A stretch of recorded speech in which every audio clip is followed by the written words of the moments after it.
जो तुमने कहा मैंने सुना मैं कैसे रहूं तेरे बिना तेरे वास्ते धड़के जिया मेरे पिया मेरे पिया मेरे पिया मेरे पिया I need you to feel that we are as one. The love that we have is second to none. I'll swim with the sea. I'll fly with the stars. I'll be here for you. Come as you are. मेरी पिया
मेरी पिया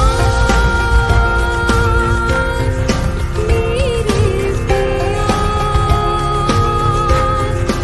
मेरे पिया मेरी पिया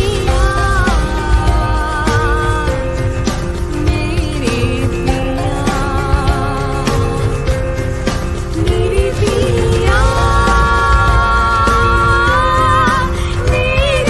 पिया मेरी पिया मेरे पिया मेरे पिया मेरे पिया मेरे पिया मेरे पिया मेरे पिया मेरे पिया मेरे पिया मेरे पिया मेरे पिया मेरे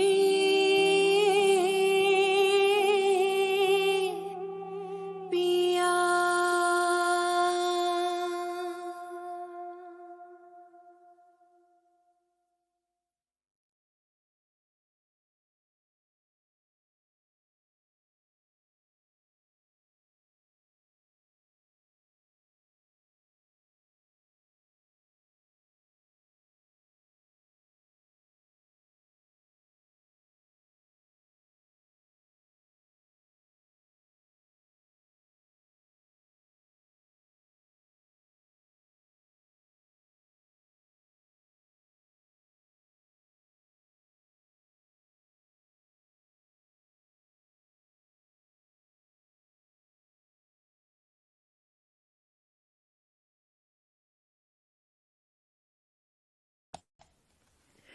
Hi everybody, welcome to Music Heals.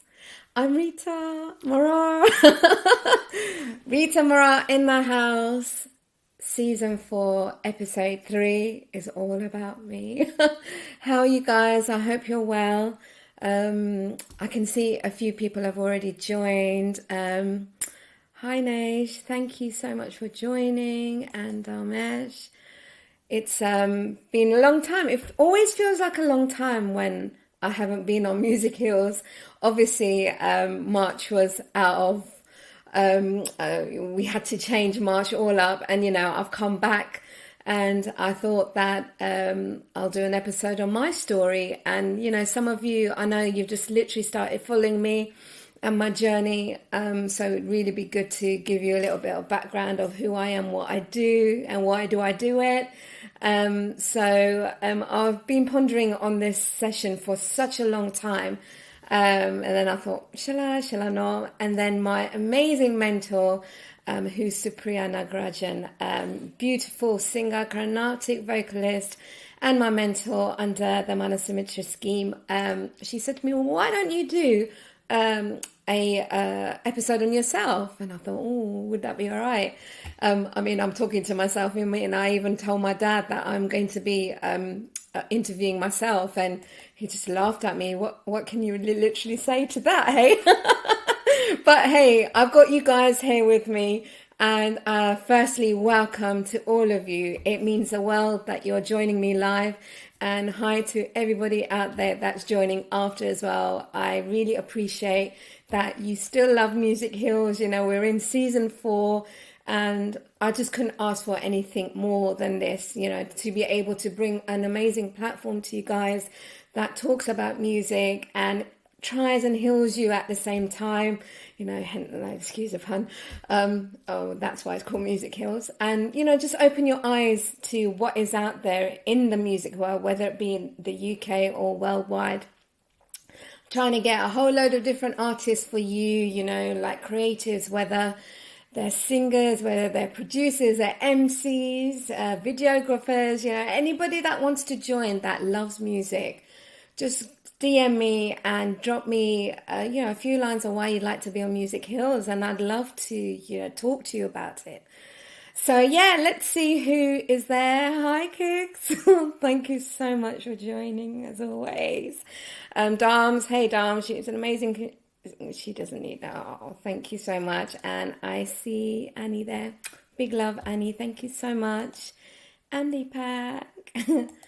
And Madhuri, happy birthday, sis. Sending you lots of love. And my happy 40th birthday for yesterday. Woo. We celebrated in style. And here's to your 40s, darling. So proud of you. And big love to the folks out there. So I know my dad's joined. Hopefully Mum and Ravi as well. Big love to you all, and also my Salsa G. Thank you so much for your support. Mum's always saying to me that I should be some sort of presenter. I totally fluked this, but I thank you all. So, for anyone that's joined first time round, hi, I'm Rita Morar, and I usually get a guest on to talk to me what music means to them, hence why it's called Music Hills. But today it's a special episode because Music Hills turned 2 like last week, and it's only fair that I now share my journey with you guys, how I started, what I've been through, and what I'm still going through, and what I'm putting together for you guys as well in terms of music and who my influences. It was International Women's Day, so we're still in the month of March, where we celebrated International Women's Day, break the bias, breaking the normality, getting out of that box. And that's, if you know what I'm about and my music is about, it's literally, there's no box around this music. There's no cage here. We are all free to make what we want to and how it connects with people. Thank you, Mala. Sending lots of love to you too. So I'm going to give you guys, whoever's joined on for the very first time, just a little bit about Music Hills. So Music Hills is a platform that I started back in 2020. My God, it feels like such a long time ago when we were in lockdown. And I've always pondered what music means to other people. And then I decided to just go on Instagram and sing for a bit, because obviously we were clapping for the NHS at the time. and we were watching and witnessing around the world when we went in lockdown that people are singing on their balconies and playing the guitars. And I thought, well, why can't we do something online? And then Music Heals was actually supposed to be a project which got rejected. And then I put two and two together and I thought, why don't I do this? Took the stab, and like amazing people behind me, my day ones said to me, just go for it. And here I am, 2 years later, season 4. Still doing this all by myself, but with your love and support. And I'm still getting the amazing creatives come on to Music Heals as well. And I've also been able to, if you see down here, it's all over the place, musicheals.info, you'd be able to check out past episodes from season 2 to season 3 of season 4 as well, of who I've had on. And if you want to even go back further, follow me on Instagram at Rita Morar, and then you'd be able to see season 1, where I literally tried to do it every day and it just wasn't happening. So I was literally doing it every week, and then now we're just down to 2 episodes a month. But you know what? The love is still there, and I really do appreciate that. Shai's joined. Shai also was part of Music Heals. Thank you so much for joining, Shai. I hope to get you back on as well. So big love to you. And as I was saying that I run Music Heals independently. I've had no backing, and the only backing I've had is from you guys, supporting me here. So thank you so much. But if you'd like to buy me a coffee to help run Music Heals, if you go to buymeacoffee.com/Rita Morar, you'd be able to help to the quality of Music Heals, of how I broadcast on YouTube and Facebook via StreamYard. So let's get into it. I actually asked a lot of people out there, if they had any questions. So I'm going to go through the questions, and if you have any questions that you would like to share or ask me about music or my journey, please do join in. You know the coup, all you day ones, you know the coup, what to do. Just drop it in the comments and I'll get to your message as soon as I can. I know also there have been some comments about Music Heals, which I'm actually going to share with you now. And if you just want to share your love for Music Heals and what it means to you, just drop it in the comments and I'll share it where I can. If you want to check out more on my music, ritamorar.com. And let's get on with the comments that I've had. So it's just been great to, over the years, to see what you guys have really enjoyed about Music Heals. And there are certain artists out there that you guys haven't even heard of, and purely because they haven't had a platform. And for me, because of where I've come from, that, I've just had the support of whoever I've come along in my journey with. And just been blessed with the fact that I've been able to share my music, and it's just grown and grown and grown. And some people out there just haven't had that opportunity. So this is another reason for why I put Music Heals together as well, to just show everybody that we are all on the same level when it comes to music, because music is all about emotion. It's all about feelings. It's all about being in that moment. And some of the questions that I've asked other people, I'm going to actually be asking myself as well. So if you guys want to contribute to that, more than welcome to. And then obviously I'm going to go through your questions, and I'm going to show you a few of my videos as well, 1 or 2 live performances that have been poignant in my career. And also, I'm also going to give you my own Song of Solace, my updated Song of Solace, for 2022, which you guys know that I have a Spotify playlist called #Music Heals, where I put all the Song of Solace. So all those guests out there that think I've got away with it, I haven't. I'm even giving myself that challenge. So I hope you enjoy what I choose. So let's just see the comments first before I carry on. Mala, yes, emotions. Music Heals is great for all creatives, not just musicians. Really inspires me as a visual artist. Mala, you've been a big part of my career, making me look beautiful in your pictures, and the shots that you've done for me I really do appreciate and love you from the bottom of my heart when I was first starting out. So thank you for being there with me through and through. I love you very much. Okay, the comments. Let's go to the comments. Banners. Okay. First one I got, it's been interesting learning about the artists' musical journeys on your show, and it's great hearing them as well as yourself perform live too. Thank you so much. It means so much to me. You know who you are. I know who sent this. Big love to you. They also said, I also love the deep, fun conversations you have with your guests. Keep it up. So Music Heals is actually not scripted. And that's one of the things I decided to do for Music Heals, is just literally have banter with my guests, talk to them, and just go with the flow. And somehow we end up speaking for like literally an hour. So I'm really blessed like that, you know, we've been able to give you guys some solid laughs as well as just some golden nuggets of what they've been through and how we can advise other creatives out there. Keeping up with the comments. This one's from Sang.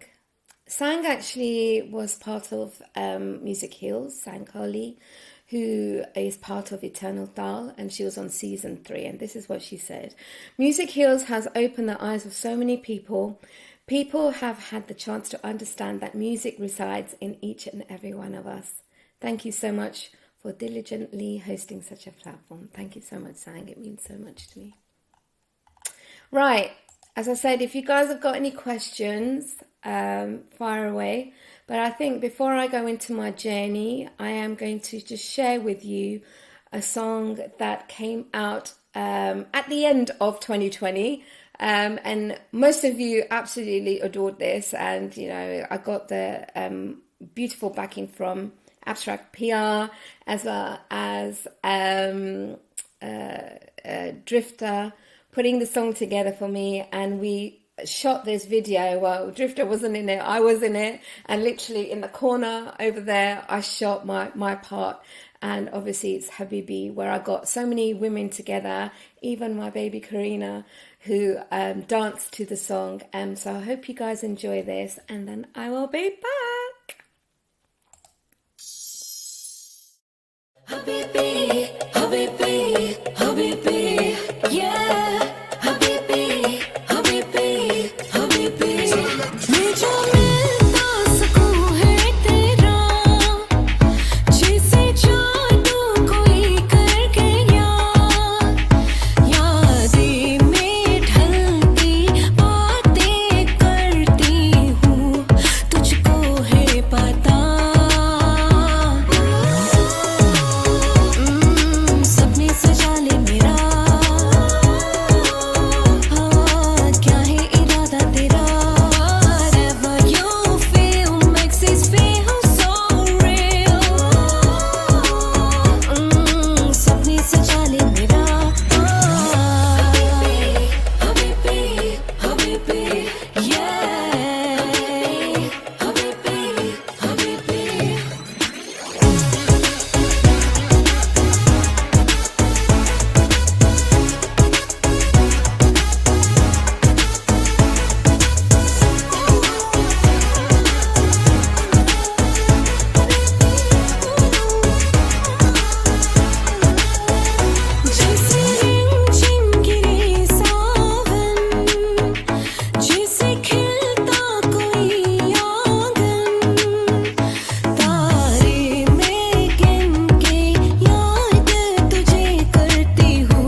Hey!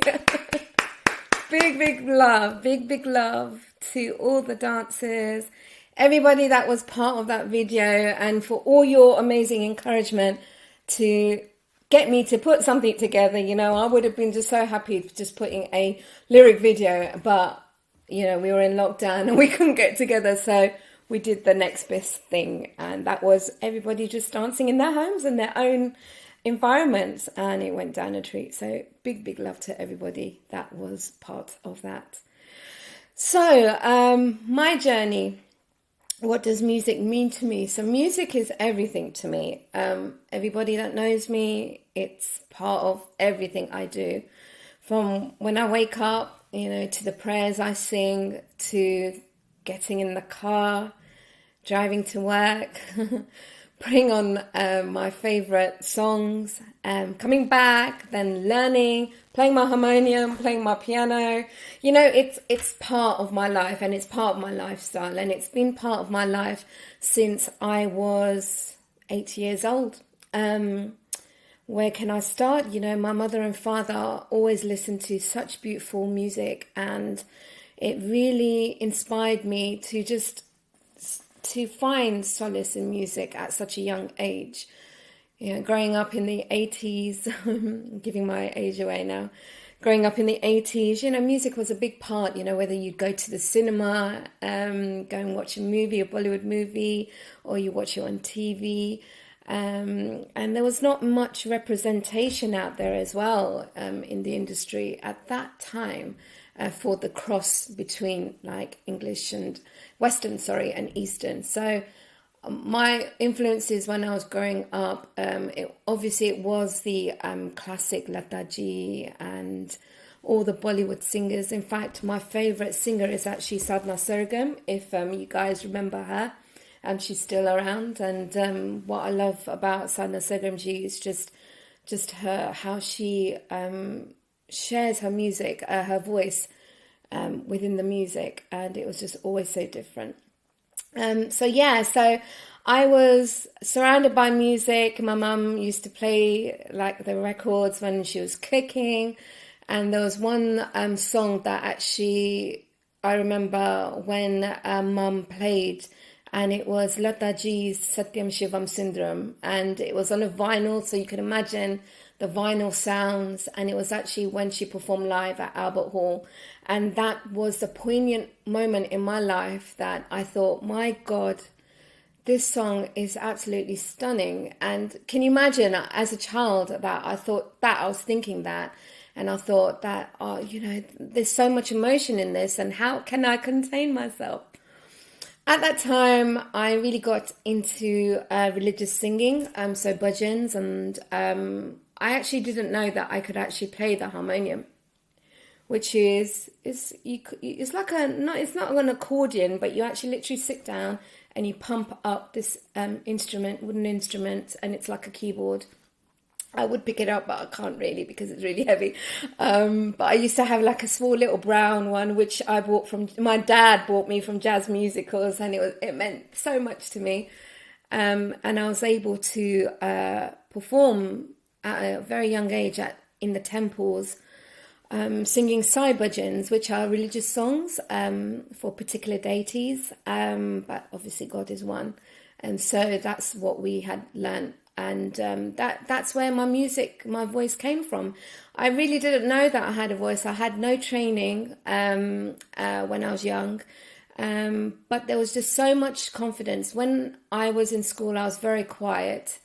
But when it came to music, when it came to sitting down and conducting bhajans, I was at the forefront of it. And my brother, big love to Ravi out there, used to play the tabla. So at very young ages that we were just conducting these amazing bhajans for people of like 20 to 50 people, even at celebrations. And it was such a pure joy that I was able to find music at such a very young time in my life. And then obviously everybody my mum and dad, they realised I had a voice.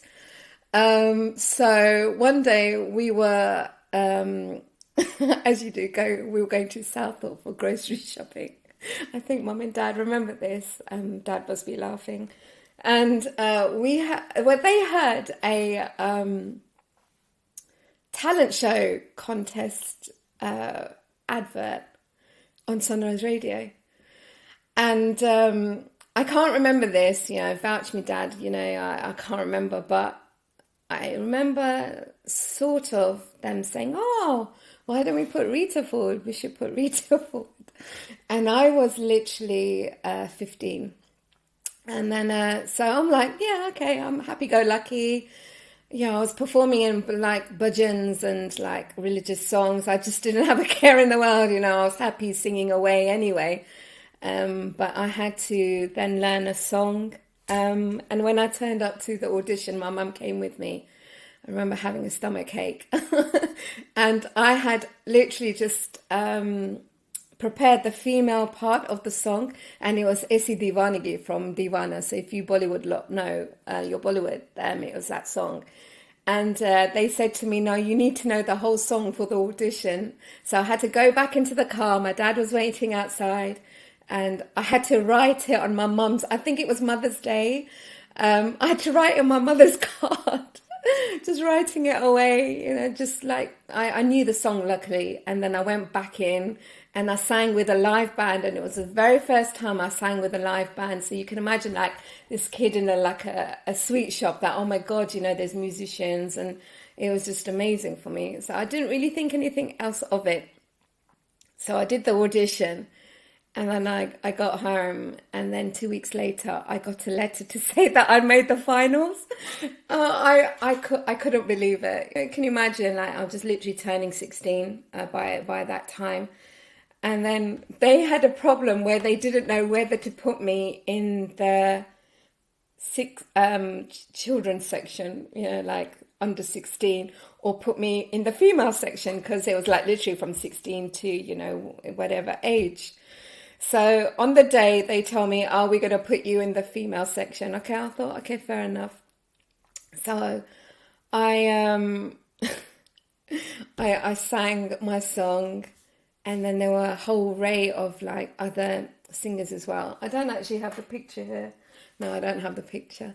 But I remember wearing an outfit. It was such a mishmash of...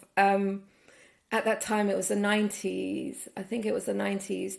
And I wore a orange sari with a turquoise top on my hair. I had a perm. It was absolutely hilarious. But I remember being at Brentford.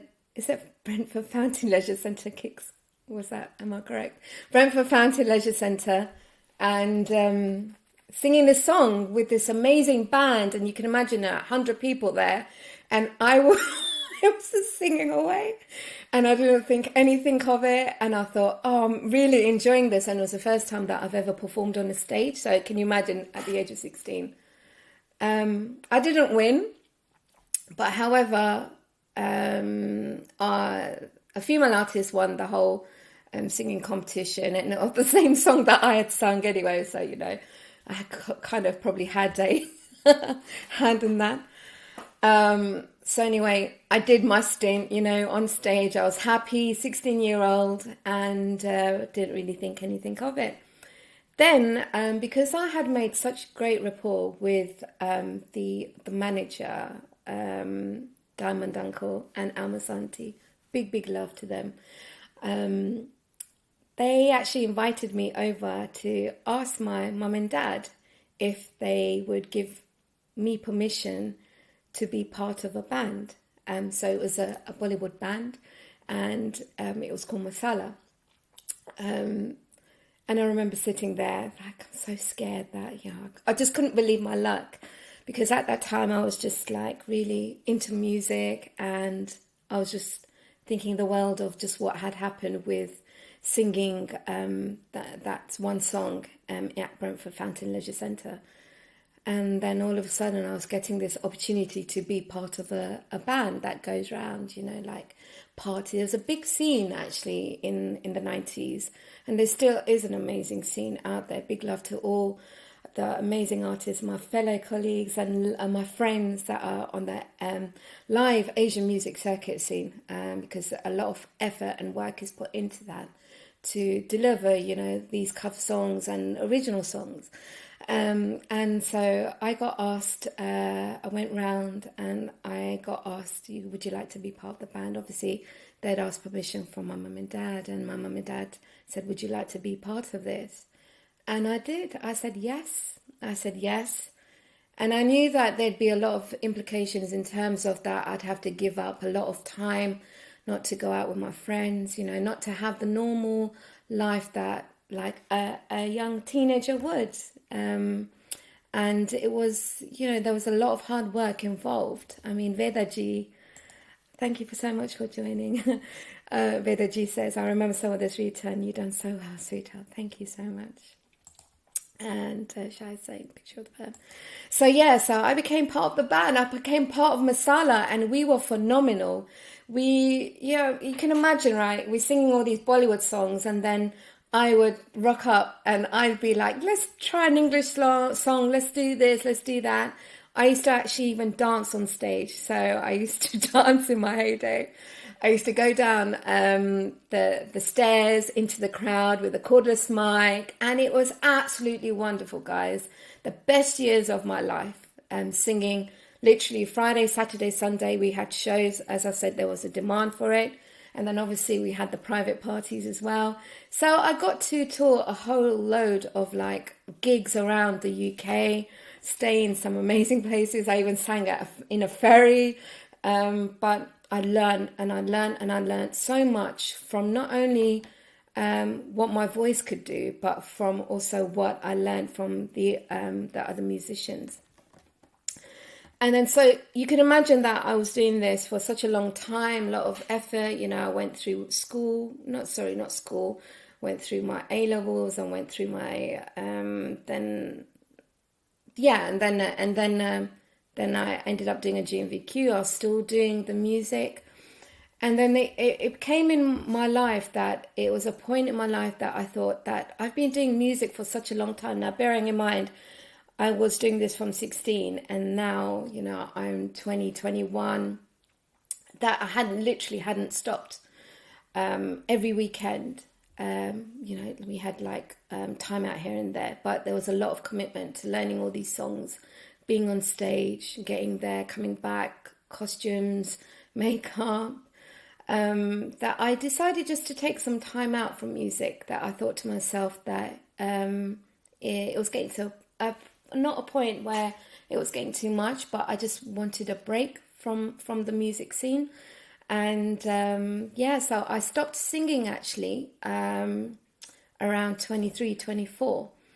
And then I got engaged to my amazing husband, who was actually part of it all when I first started 16. Kevin, big love out there to you.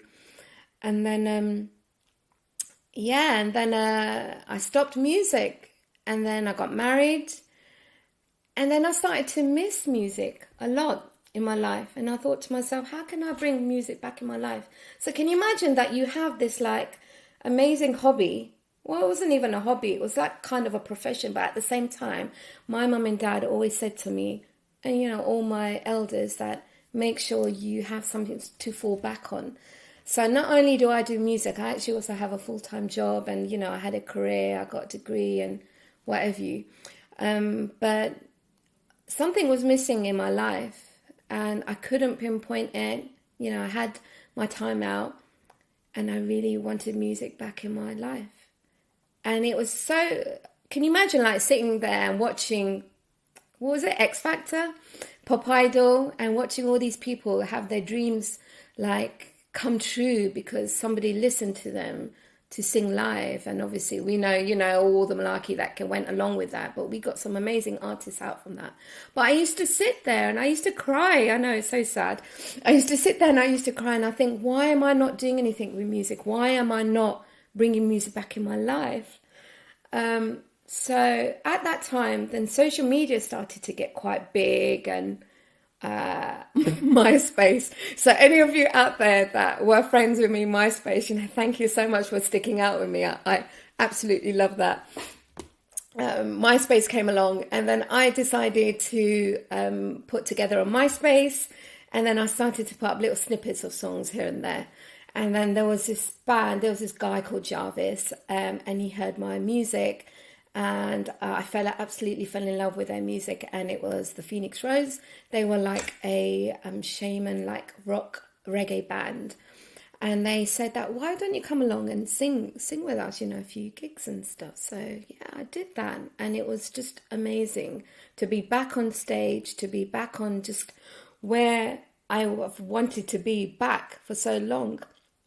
And then we got a chance to even sing at some prestigious venues in London, Natural History Museum.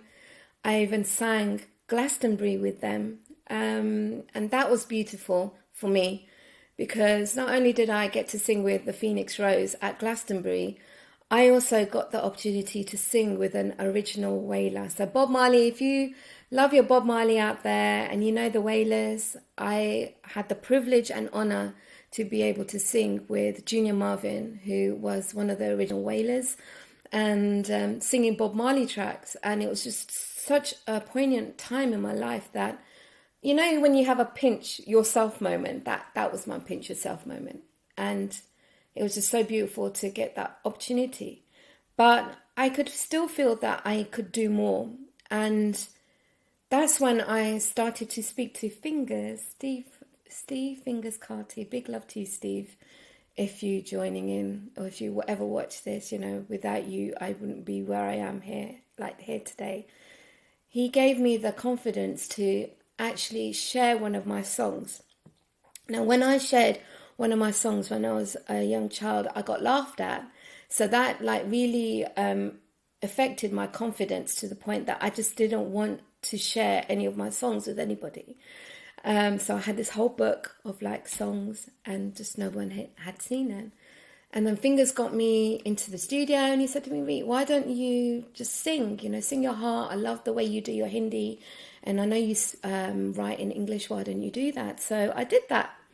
And then there was one song called Rain, actually, I wrote back in 2009. And yeah, Rain is a very beautiful song, and we decided to put a song together like Rain out on SoundCloud. So this is when now SoundCloud started coming, Facebook, and all the other social media platforms. And I put Rain out, so I'm getting confused. I put Rain out. And then I didn't really think anything else of it. And then what happened is that an amazing artist by the name of Piyush Bhatnagar, who is known as Sound Avatar in India, Aka Sound Avatar, he picked up on Rain and we connected. And he couldn't understand that why nobody had heard Rain, and he had fallen in love with the song itself and as well as my voice. So he said to me, I'm going to do a remix of this track. And I thought, okay, all right, why don't you, just whatever opportunity was coming out. And then and then what he did, he did this remix, but instead of sending it to me, he sent it straight to Bobby Friction. And I remember saying to him, oh my God, I didn't expect that to happen. But he had done that because he had so much belief in the song that, people need to hear the song. People need to hear this song. So I thought, okay, take a big breath, let's see what happens. And then they called me, BBC Asia Network called me. Prior to that, actually, Donnie Brasco, I sent it to Donnie as well. And Donnie was actually the first person to play Rain on radio. And big love to Donnie. And can you imagine hearing your own track on the radio? So this was actually the dubstep version. And at that time, dubstep was quite big. And so this was 2010. And then from there, it just blew up. And then it got featured on BBC Asian Network. I became a BBC introducing artist. And then the rest is history, guys. I was able to just go with the flow. I've been able to then just build up my rapport, like with artists out there that I connect with. And I've been I've been blessed with the producers that I've worked with, because each and every producer that I've worked with, they've given me free reign to just experiment with my voice, write in Hindi or English, and then just do what I want to do. So, and I know that seems, like quite obscure, but it isn't actually, because if you connect with the right people and you listen to music out there and you know what kind of sound you want, then you will find those people out there and you will connect with them. But it just also takes that just leap of faith as well when you put music out there that, it may be liked, it may not be liked, but at the end of the day, you're sharing your music, and that's what I did. And then so, the rest is history. I was able to perform at Eastern Electric Festival in 2012. I released my first song in 2013 called Pia, which you heard at the beginning. And this is all done independently with the producers. And then just through and through, I've just been able to connect, as I've said, with like-minded artists and just putting myself out there. Hasn't been easy, as you guys know. But I think we're going to, what I'll do, I will share some of my voice. No, actually, I'll share that in a bit. There's some questions that I asked you guys. I asked you to ask me. And I'm getting to them now. So that was my background. That was my journey. A lot of people don't know where I've come from, that they think that I've literally started from 2010. But I've had music most of my life. My fringe isn't singing well. I've had music most of my life, and it's only now that I'm starting to get heard as a solo artist. So whatever I learned from Masala, whatever opportunity that Diamond Uncle G and Alan Santi G and the boys and everybody gave me back in my heyday, I cherish that with my full heart, and I wouldn't be here without them today and their love and support. So let's see what the comments are saying. Thank you so much, Hina, for joining. It's so amazing, when I get back, and I can't believe I've been speaking for 45 minutes about my journey. But yeah, there's loads, and we're only halfway through. Thank you so much, Ruby. So, questions. So, Mason Yantra, how did you start, and what made you persevere for all those who don't have support? What made me persevere as a female artist is that there were doors closed on me when I tried to get into music, when I was coming back. And it's just, as I said, you have to have the leap of faith when you are putting something out there. And if it means reaching one person, you're making a difference. And that's what I tried to do. And that's my perseverance of just, if one door closes, another door opens, and may not, that door that's closed, it'll break your heart a little. But I've always felt that there's a reason for why that door has closed. I mean, there's been so many big opportunities that have just let go of me in my life in music, but I've still persevered because I believe in my music. I believe in my voice. I believe in what I'm trying to put out there. So that's perseverance, really. If you get knocked down, you just get back up and you try again. And people that know me know that I do that. So yeah, big love for that. So thank you, Mason Yantra, for that question. Another question.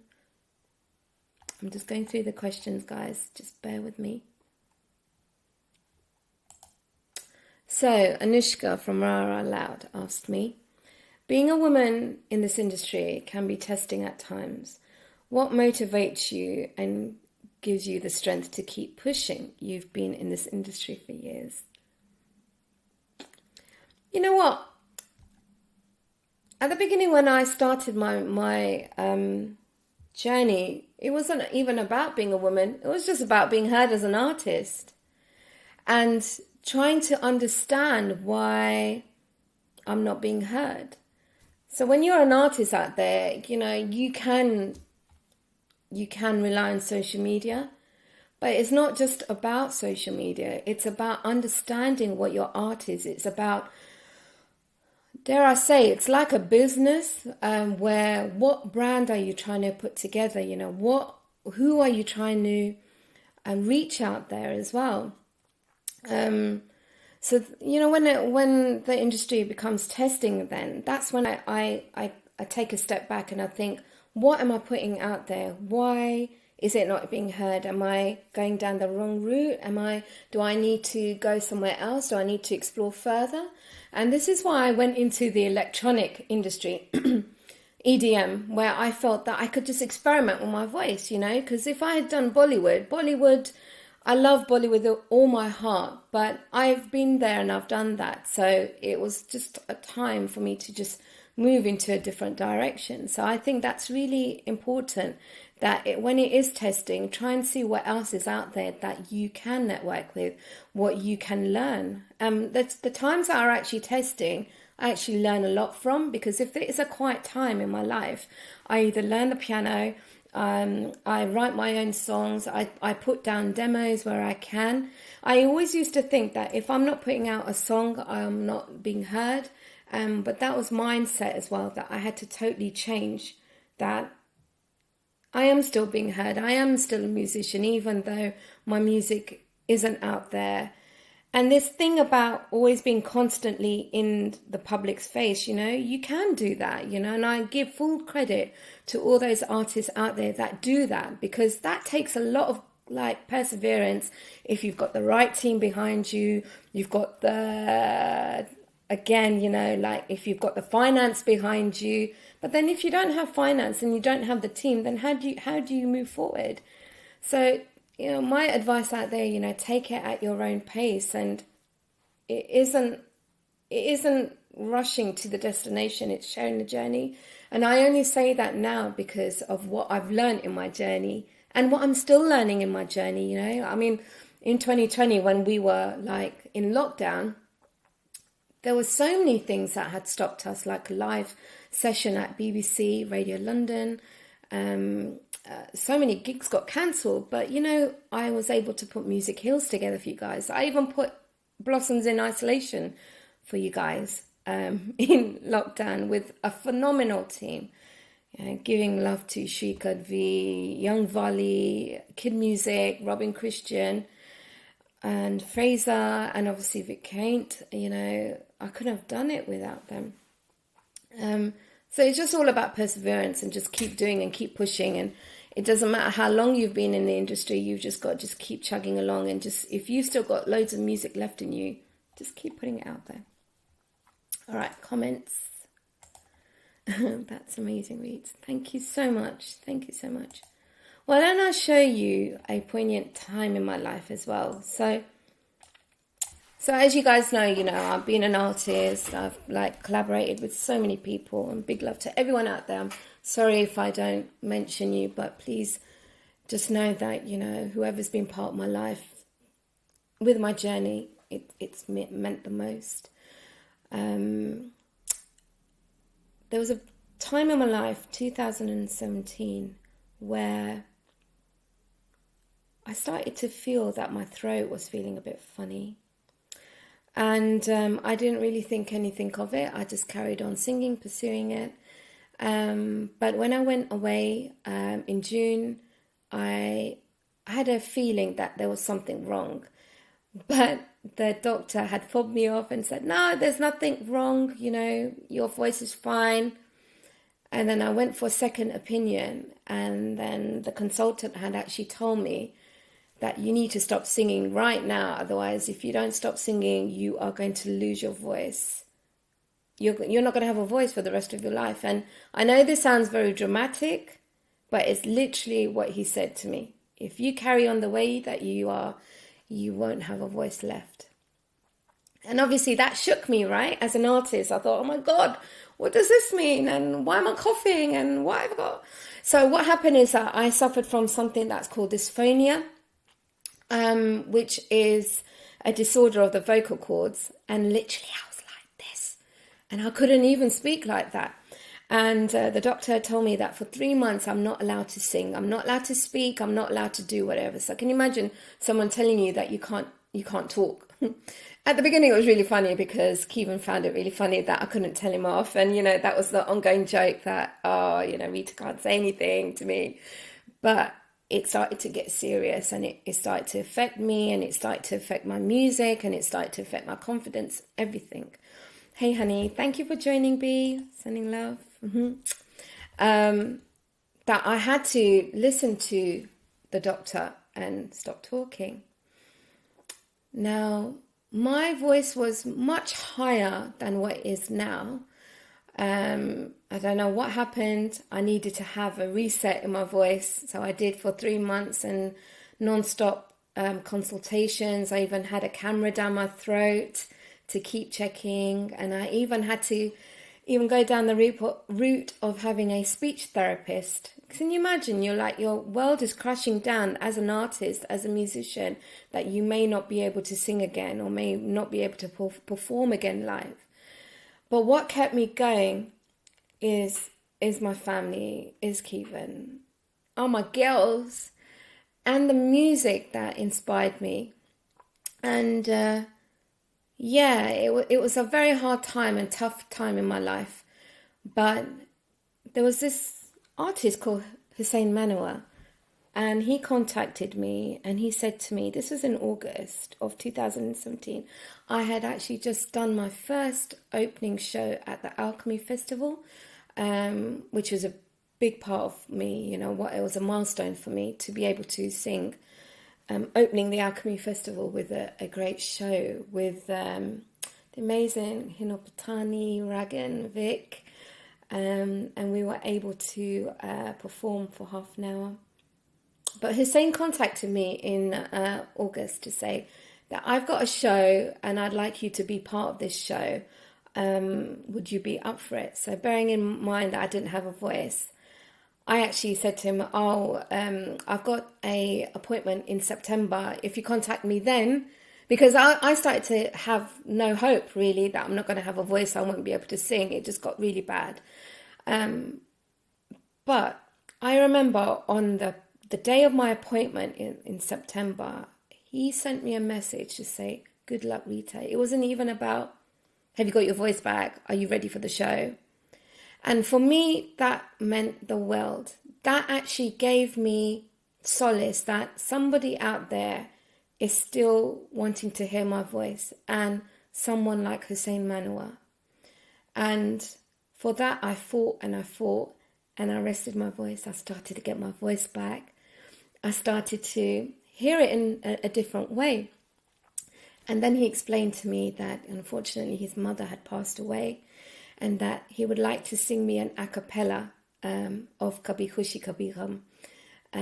My first show back after dysphonia, and so you can imagine from having an opening show at the the South Bank Centre in May, to now having just an a cappella of singing Kabhi Khushi Kabhi Gham in November.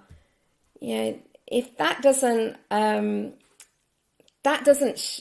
give you hope, anyone out there, that if you lose your talent in some way because of your mental health or your physical health, if you persevere, it will come back. And Kevin's just said you should play that video, and I am going to actually play that video for you now.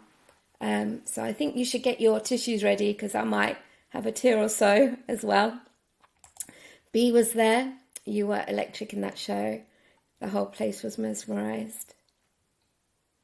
Okay, I'm not going to say any more. I'm going to just share with you what I sang after I recovered from dysphonia. So bearing in mind, I haven't sung for 3 months, and this was my first performance back. I hope you enjoy it.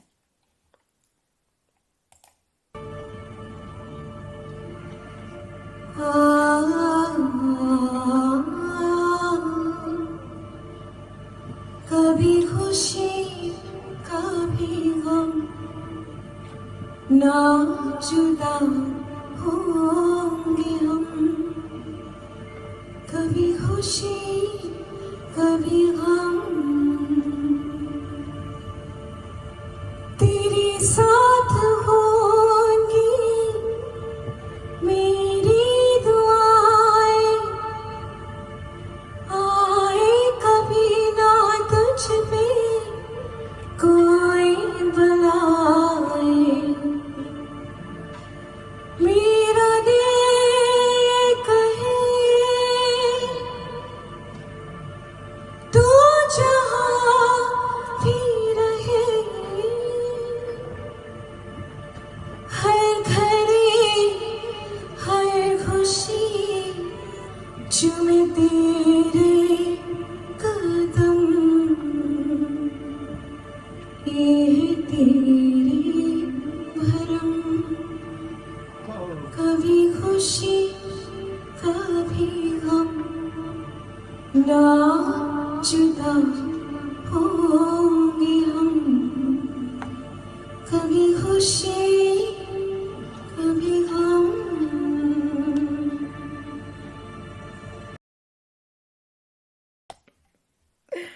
Wow. Yeah, I came back with that. Oh, it's hard watching that, because it was a very hard time, and you hear my voice tremble halfway, and I think I muck up one of the words, but I was taken away by that I couldn't believe that my voice was able to hold it with just a key there, and then that just showed me that, music was meant to be in my life. Losing my voice, it broke my world, but then it brought me back so much stronger. And I can't emphasize that for anybody out there that's dealing with anything, that, if you're going through anything in life, music can heal you. I know it sounds so mushy, but it did. It healed me. It really did. Thank you so much, Supriyaji, for joining. This is my amazing mentor, who's given me the opportunity, which I will share with you later. Thank you so much, Supriyaji, for joining. And thank you, B, for being there. So anyway, I came back. I got my voice back in 2017. And then I came out with a bhajan, Hari Hari Bol. No, sorry, Hari Hari Bol came out in 2016. But I started to experiment with my music. I put together some of my own songs now. I started to learn Logic Pro and GarageBand, all the little software programs that help us singers to put something together. Come on, Fringe. So yeah, that's what I've been able to do, and just learning and learning and learning as an artist, because you'll never stop learning as an artist. You will forever be learning, whether it's I don't know, if you're listening to adverts, or if you're listening to a prayer, or if you're listening to your favorite piece of music, you will find that there's an emotion connected to it. And I'm forever learning from music. So if I'm not making music, I'm learning about music, whether that me be learning how to play the piano with Hin, big love to Hin, who's got patience of a saint, by the way. And also learning to sing, in terms of classical training. I first started with Unnati Dasgupta ji. Thank you, Unnati Di. And then I had Nawazish ji, but I'm actually learning now from Tosif Akhtar ji, who's just, helping me to bring out the best. And obviously with the Western, I had Rebecca. So big love to all my mentors out there. So yeah, and here I am now. I'm still putting my music together. I'm still doing the best I can as an independent artist. But let me go back to the questions, because I know for a fact there's been a few about my journey. Sanjay Sanj, how do you manage to juggle your singing career with all the time and effort put into researching and broadcasting a podcast? So I'm kind of lucky because, as you know, I could speak about music all day long, you know. So for me, this is like, it's just the back of my hand, really. And because I'm part of it as well, so I understand, you know, what artists go through, creatives go through. And Kicks, bless you.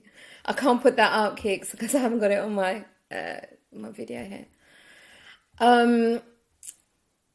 Yeah, so yeah, I obviously I research the artists that I want on the creatives, but I also expect my creatives to also help me when I come put them out there on Music Hills, because you know it's a two-way thing really, that to understand what it's all about. And as I said, there's no script involved, so it's just pure conversation. And the only questions I ask them to prepare our Song of Solace and the quickfire round that I've started to put in season 3, season 4. So not only do I do music, guys, you know, I mentioned I have a full-time job as well. So not only am I learning music, performing music, I'm also working. And, you know, you'll find that a lot with a lot of artists out there, creatives, that they hustle. We hustle hard in this industry. But not many of you see that because obviously, you know, but it's appreciated. The people that understand it appreciate it. So we want to thank you for your love out there. Shy, let's get to your question.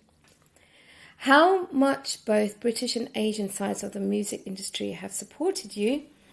Is British Asian music being sidelined by mainstream, and why hasn't it ever got as big as the 90s?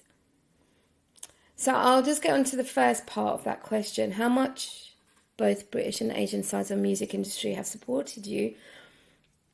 I'll be honest, I haven't really had much support from the British side, purely because I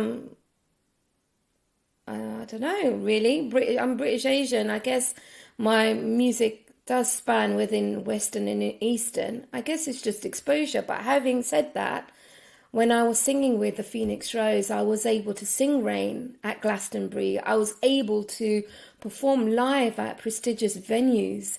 I was given the chance, you know. So even though you guys don't see that, you know, I'm not in the mainstream, for me as an artist, I have been able to tick the boxes of where I want to be in my music career, to perform live, not just to be played on the radio.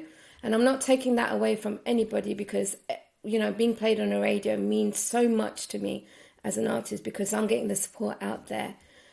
But, you know, there's a lot to being an artist, to creating your own music, to networking with people, like within different industries. So that way I've been able to. And in fact, you know, you're saying that, Shy.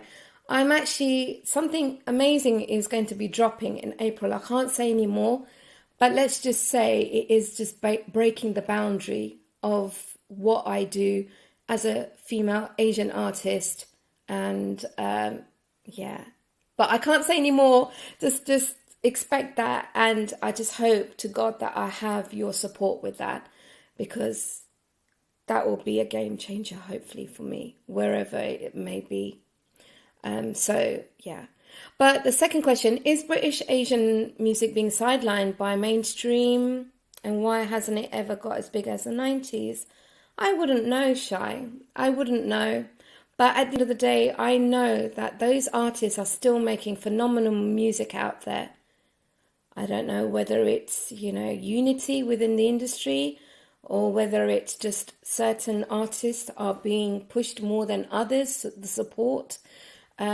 I don't know, but all I know is that the music is still being made.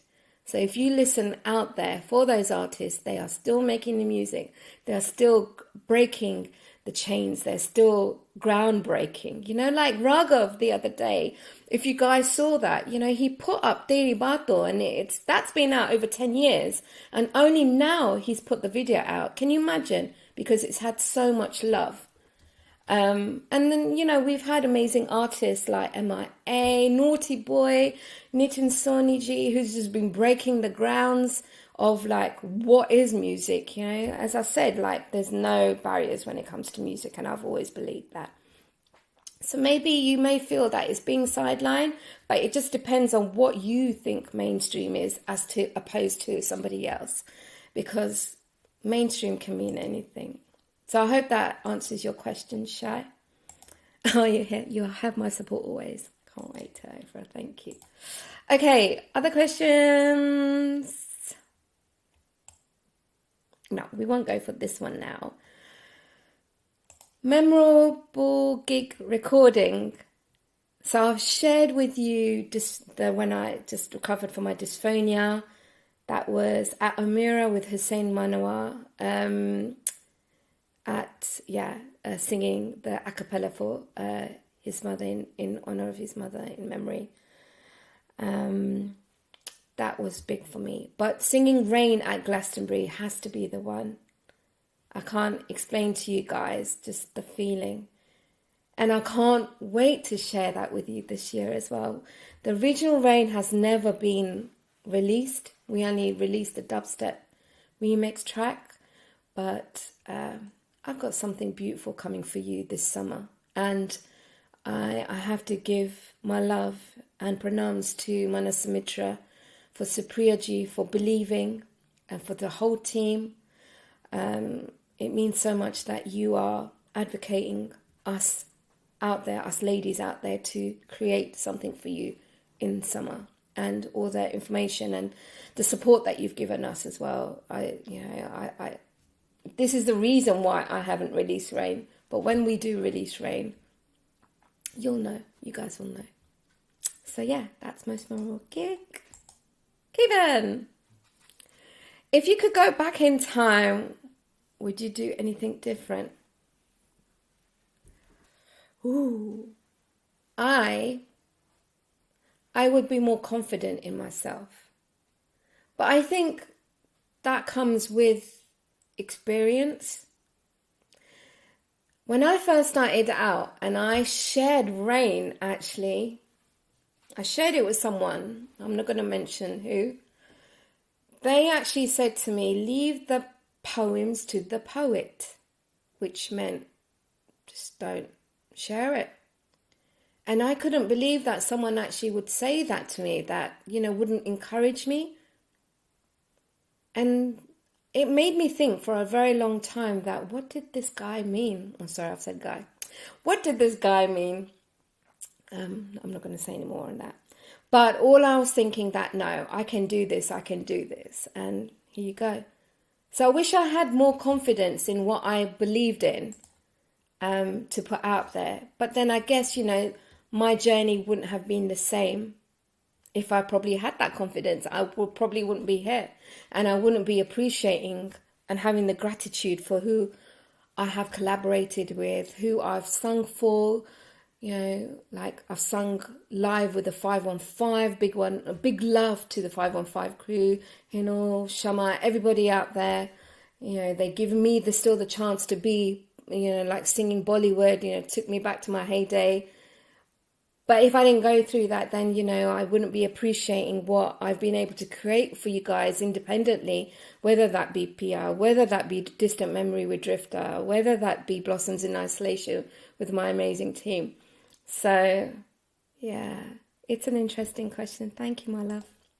I'm just seeing the comments that are coming through. Loved your video, community concept for Habibi. Thank you, Dips, for joining. Gosh, we've gone over 1 hour. I hope you guys are all right with me just staying on and babbling on. I can't believe it's an hour. I've still got a couple of questions left. Supriyaji, thank you so much. Always in debt to you. Okay, next question. I've done that. Let's do this one. My Bella. Please ask me, what's your why and has it changed with the journey so far? Okay, my why. Why I do music, why I sing. It's because I feel that it's my calling, as broad as that sounds. And that's apparent because when I gave up music, I was lost. I felt I had no purpose. And then when I started singing again, I felt I had purpose. So my why is the purpose of sharing my voice with the world. And has it changed with the journey so far? No, it hasn't, because I still stick to my voice. I still believe in it as much as I possibly can as an independent artist, with the amazing support that I have from people around me, with my peers, with those that elevate me to do the best I can. And if I can't do my best, they inspire me. So no, my why hasn't changed, because it will be all about music. And if there is a day that comes in my life where I have to stop music again, I want to go back and think I did my best. Because that's what my father's always taught me. You do your best, and the best will always be remembered. And so I thank you so much, Dad, for saying that to me, because I believe it truly. I beat you to it, babe. Okay, have you guys got any questions out there? Look, I'm babbling on, I feel like, think about it. I'm going to have 10, 15 more minutes with you guys. Thank you so much for sticking with me. I'm going to share with you Blossoms in Isolation, just the little video that I did with Mo at Capture. So big love to Mo and Rocky for making me look beautiful. This is just a little snippet of Blossoms in Isolation. But if you've got any questions for me, just write in the comments, and then we will carry on.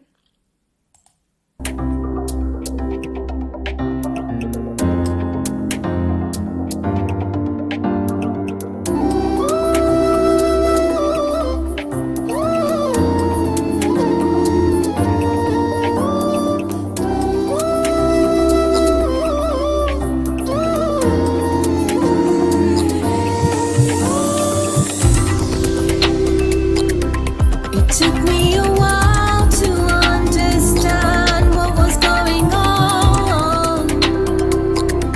I couldn't just write it down. I had to try and sing this song. The blossoms are out there, but I'm feeling alone. Blossoms in isolation, I need you.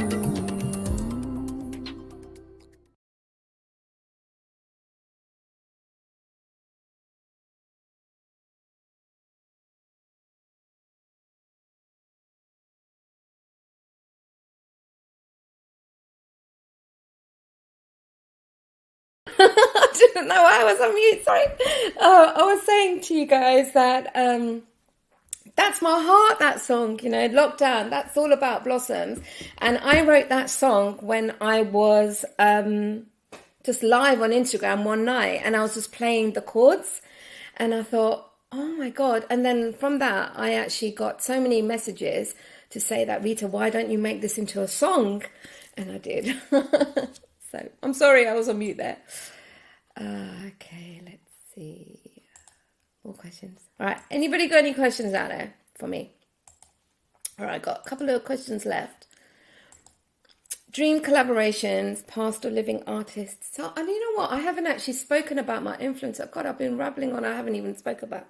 So my influences, Lata Ji, and my heart broke when Lata Ji passed on. It did, and it still does to this day. Like losing artists that mean so much to me as a artist myself. You feel like you've lost your own. You feel like you're mourning, and I did actually feel like I was mourning when Lataji passed away. 3 solid days, and that didn't only happen for it was Lataji. It was also for when Prince passed away, and also when Amy Winehouse passed away.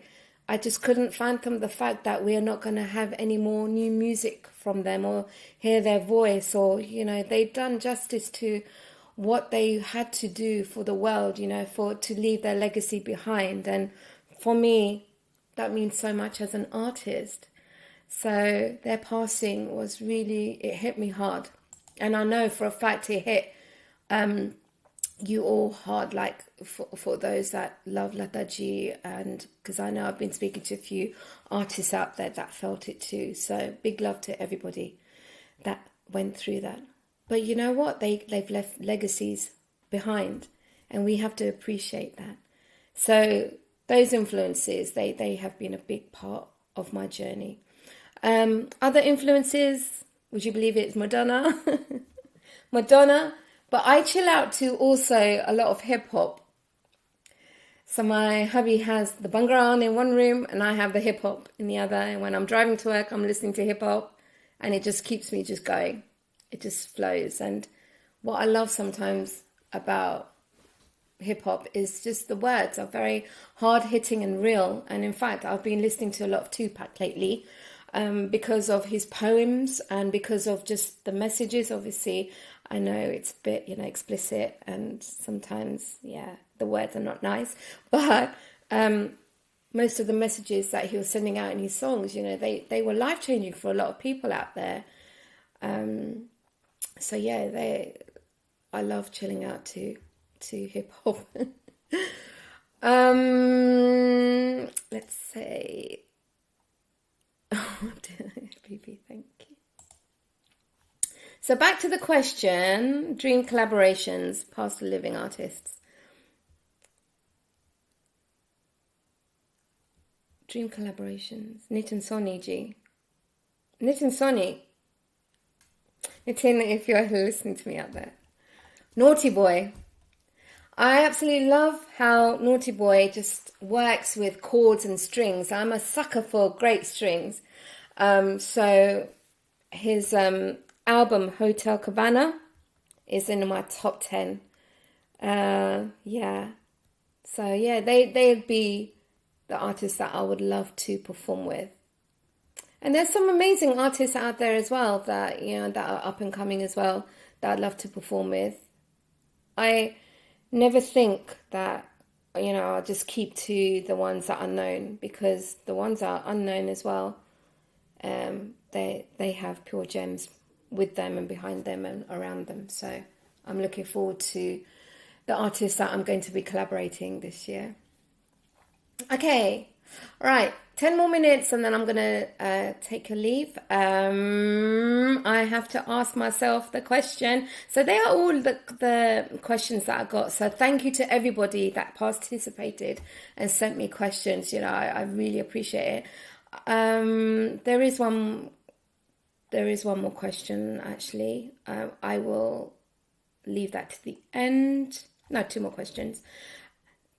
As my journey, it's involved so many people, and I'm so sorry if I haven't mentioned you, but you've been a poignant part of my life, and I really appreciate you giving me the opportunity to learn, to create, and to sing with you, and to be part of your music. I appreciate that with all my heart. And in fact, my first song, the first release, my song Pia, if you guys remember that, in 2013, which came out, I had actually written that for a Rivco Theatre's production called Mummy G Presents. So I went along to the interview audition, and Pravesh Kumar, he heard me and he said, yes, we'd like you to be part of this. And it was so beautiful, because then I was able to get back into the studio with Fingers, and we wrote Bia together, and that was my first release back in 2013, and absolutely loved it. It was so nice to be part of theatre, because I've never done theatre, so that in a way, for me, it's like a tick box. I've done theatre. If there was anything else out there for me that I'd welcome with, I'd embrace it. But yeah, that was a great moment in my life, and being able to sing Pia in Watford Palace Theatre. So thank you, Rivco Arts, and thank you, Profesh, for that. Okay, looking at the time, 8 minutes left. Song of Solace. So I ask this to everybody that comes on Song of Solace. What's their Song of Solace? The Song of Solace is a song I ask each guest. What song takes you to a good place or gives you great energy? If I said to you, we're getting in the car now, what song are we going to listen to? What would you put on and why? And then from that, I've been able to put together an amazing list together called #MusicHeals under my Spotify profile. So if you find me, just search Rita Morar, you'll be able to see #MusicHeals and you'll be able to see Song of Solace. And I think there's over 50 tracks, something like that. I mean, come on, it's season 4 now, right? But it's just beautiful. Like there's religious songs to orchestral music, classic music, to hip hop, to pop, even Motown. So do go and check it out. It's my favorite to drive to because I remember each and every guest that way. This was that. This was this person. This was that. So I'm asking myself this question as well because everyone says to me, "Oh, you have it so easy. You know, you get away with it and that." And I did my first Song of Solace in season 1 was actually Homelands by Nitin Soni because that was the song that changed it for me. The experimental to make me realize that you don't have to stay in a box to make music. You can put so many genres together, and if it flows, and it's beautiful. But the song I've chosen this time round is something that I've been listening to at the beginning of the year. So 2021 was a very hard time in my life where I lost a few family members. And yeah, it was very hard. And then also I lost a few friends, as in, you know, paths moved, you know, we move on. And then I was hit with COVID at the beginning of January. And I needed a song that would carry me. I needed something that would make me understand, okay, you know, I'm learning through all of this and I can get through it and I will come out better and wiser and it will humble me, everything that I'm going through now, you know. And that one song is called Rose in the Dark. I have to just check that's right. Bear with me. It's by Cleo Soul. So if you guys know who Cleo Soul is, and if you don't, I think you should, because her voice is absolutely stunning, and it comes from a beautiful place like Janae Aiko. You know, Janae Aiko has a beautiful voice. It hits your heart. You know, even her words. For me, 2022 is all about Cleo Soul. So please go and listen to Rose in the Dark. If you're feeling uninspired, if you're feeling that life is a bit hard for you at the moment, you just need something that will keep you going. There's a line in the song that I had to build the rose in the dark.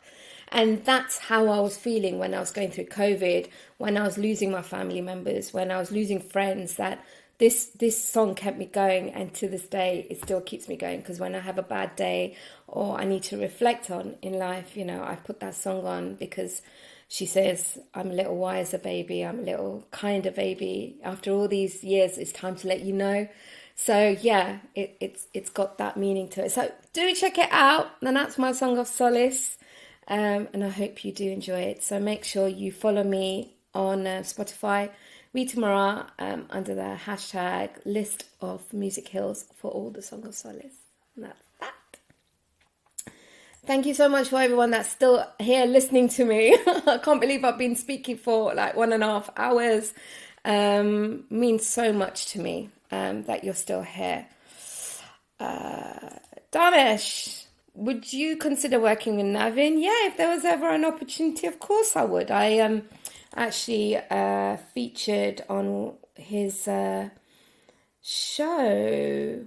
He gave me the chance to be on his show in lockdown. So, you know, big love to Navin. Navin is the most hardworking artist I have seen, just working and working constantly and supporting. And, you know, he kept us going, me and my Sasuji and Kicks throughout lockdown. That was our Saturdays.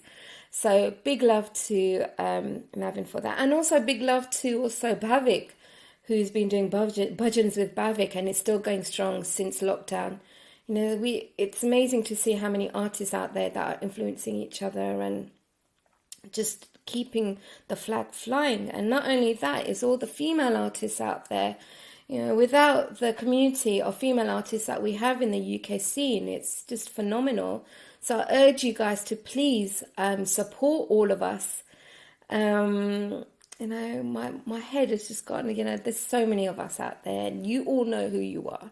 It's a big, big love. And big love to Rishi Rich as well, because I know he's been supporting me from day one from Music Hills.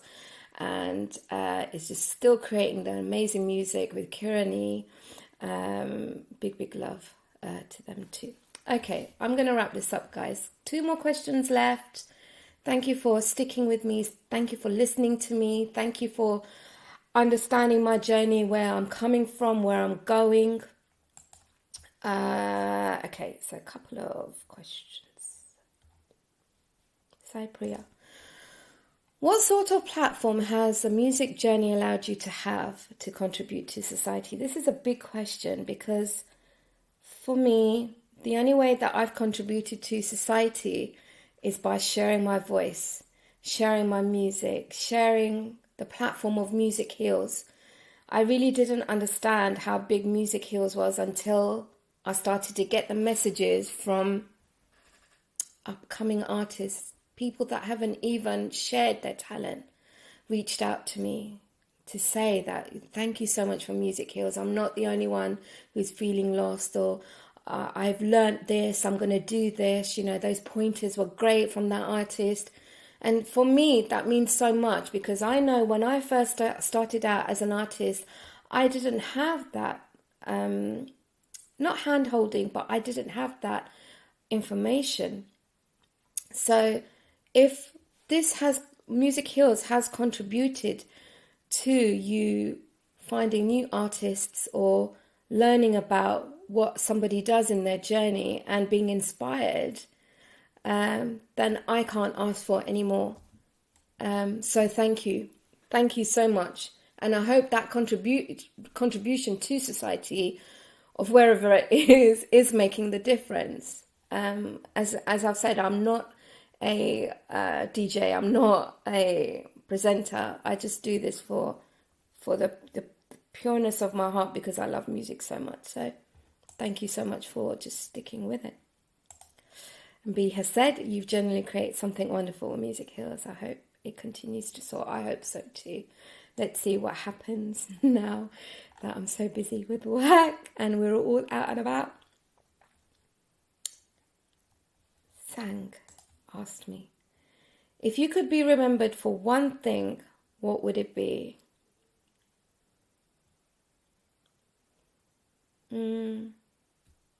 I could say music. Yeah, my music. That's what it's all about, right? Music that isn't the norm. Music that creates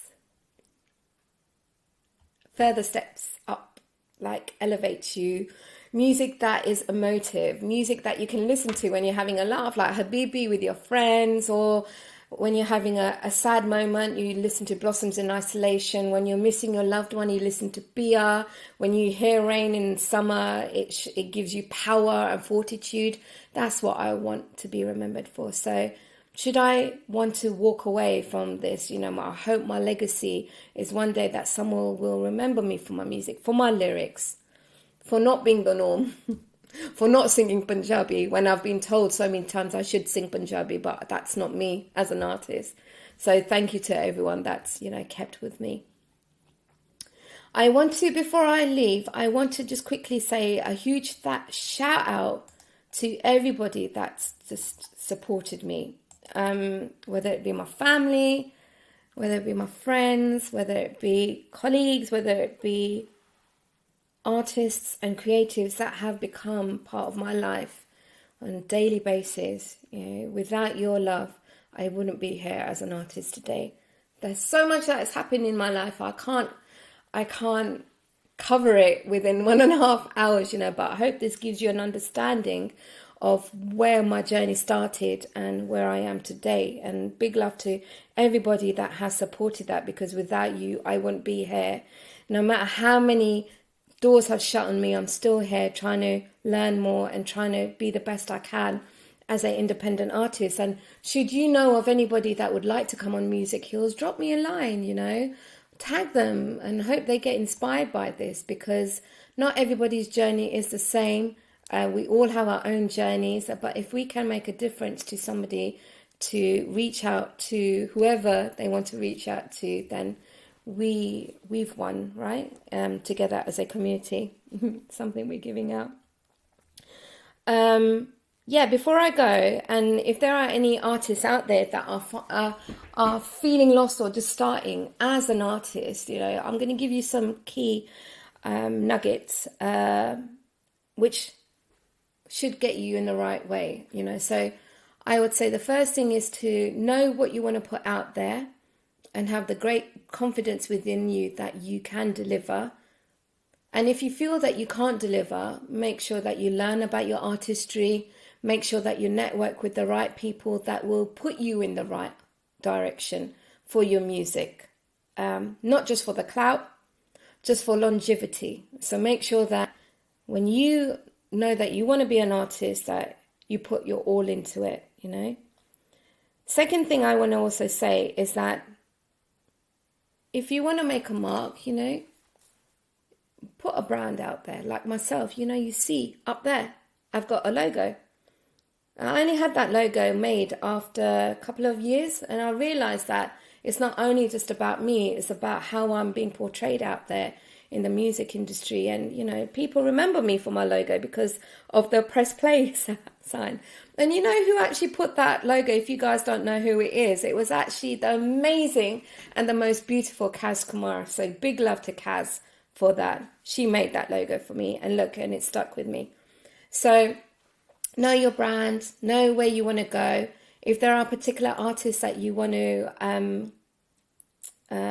network with, do. In this day and age, we're so lucky that we're able to do that with music or with Twitter. You can actually reach out to artists. You can actually do duets with your favorite artists on TikTok. Just put yourself out there, because you never know where it's going to lead you to. Set yourself up a website. My website is ritamorar.com. But I was able to put that through Wix.com, Wix.com, and you can put a free site together where all your information is out there. So when you go and perform somewhere, somebody says to you, where can we find information on you? You could say, this is my website. It's not going to cost you an arm and a leg. If you don't want to pay for it, you can have it, but without adverts. But have a landing page where someone, if they're so interested in your music or in your artistry, that you have that page that this is what I am. And never doubt that as well, because if you're putting something out there, you're making a change to not only your music, but to all the people that are connecting with you. So brand, logo, website, network, and also look at all the professional organizations out there, such as Musicians Union. If you're going to start to get played on the radio, sign up to PRS. If you guys want any more information, just contact me. I am willing to help you guys. But that started me as an artist, and here I am today, still advocating it and still putting my own music out at my own pace with the right people in my own time frame. What I've got coming up for you, I've got, in April, I've got a big track coming out, video, The Game Changer, on a major label. So I can't wait for that. And in July, around summertime, I won't put a date to it, something beautiful is going to come out with Mana Sumitra. So look out for that as well. I just want to say thank you to everybody that's joined in today, and thank you if you're checking this out after I've been live. I know it's a long one, but just watch it in your own time. I've babbled on. I think I need my dinner now. In April, I'm coming back with 2 amazing guests. I can't say any more, but we will be back on the 4th of April. So thank you so much. And if you've got any comments or just, like this video, share it with anyone that may want to be inspired and listen to my voice and my journey. And if you guys have got any questions or need any help with anything, just give me a shout and you know where I am. ritamorar.com. And this is musicheals.info. Thank you so much, and I am going to take a leave now. Thank you.